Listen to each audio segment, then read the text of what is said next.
Michelle, of course, as we've heard from Lester, there's not just expectations from experts on President Jacob Zuma tonight, but the opposition also setting its own agenda about what they want the president to deal with. Very clearly, however, is the threat of disruption.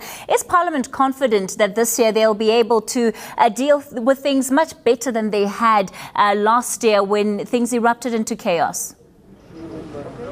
Well, absolutely, Kathy. It's the threat of disruption that's been perhaps at the top of mind for those who are behind all of the organisation that goes into the State of the Nation address. And, of course, the ceremony that happens in the run-up to when the President gives his speech at 7 o'clock. You'll remember that EFF leader Julius Malema has, in fact, promised to disrupt the President even before he gets going with his address, saying he wants the President to start his address by explaining to the country what happened when Nhlanhla Nene was fired as finance minister in December last year.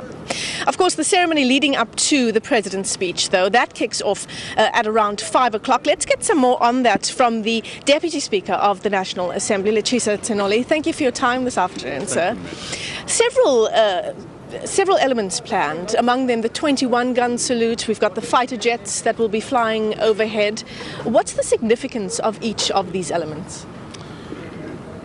Well, this is an annual ritual, as you say, and it's traditionally conducted in a manner that creates the symbolism of all parts of the states being together in one place, which doesn't happen all the time.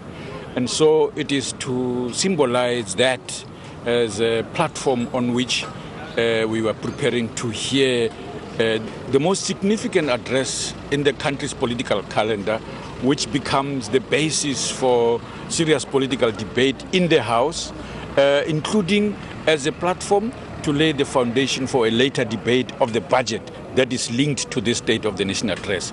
And that's how we should understand it, so that it is part of a series of political debates that gives us a sense of where the leadership thinks the country is and what they plan to do. And so the symbolic stuff around that event is merely, as the name implies, symbolic of the state in the conduct of its rituals to say that we are here together as the various arms of the state. And this is the significance of this thing. It's not about the three arms of the three spheres of government being here, but also the three arms of the state. It certainly is, as you say, one of the most significant days on government's calendar, and certainly on the country's calendar. Yes. Do you feel that more so during this year's State of the Nation than in the past 7 addresses the President has given? Yes, I can say so. And we must also say that it's not only in our country that it is significant.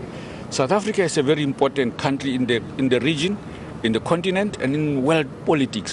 What happens here is watched absolutely with interest because of its significance. What happens here today indicates elements of what's going to be happening throughout the year. And for people who want to make decisions about what they do about their lives in the country, in every neighborhood, would like to hear where things are at and so on. And so you are right.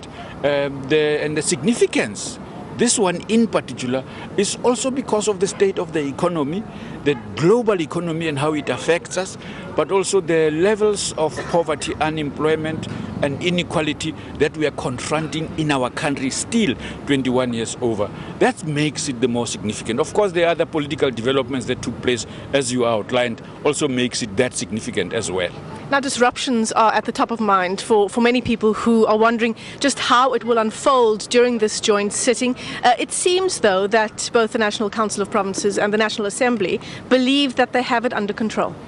We believe that we should act together. We believe that we should dissuade those who would want to disrupt not to do so, because in the first place it doesn't show well anywhere else. We met diplomats recently from around over 100 diplomats gathered to hear us speak. Some of the concerns they expressed was about what can be done to stop disruptions when others are speaking. Don't you have ways of doing that and so on? So that concern expressed by those who represent their countries in our country are concerned about it themselves, because they also don't want this replicated elsewhere. This is why it is considered a very bad way of handling what ought to be a genuinely tough environment with a platform and a space for robust debate of the issues presented here. So it is all our effort to try and dissuade everybody else, all members of parliament, all political parties, to appreciate why what we communicate across the world must be as positive as possible. Before I let you go, Lechesa, last year's address got underway with the signal jamming debacle. Can we be assured that that won't happen this year? Yes, we can assure you that that won't happen. All right. You've got a long day ahead. All the best to you. Thank you very much. Lechesa Tsenoli, he's the Deputy Speaker of the National Assembly, joining us live here at the Parliamentary Precinct. It is the final countdown to when those ceremonies get underway from around 5 o'clock. We'll see various government representatives, including the President, taking to the red carpet. The President due to deliver that State of the Nation address. He's 8th in his second term in office, around 7 o'clock this evening.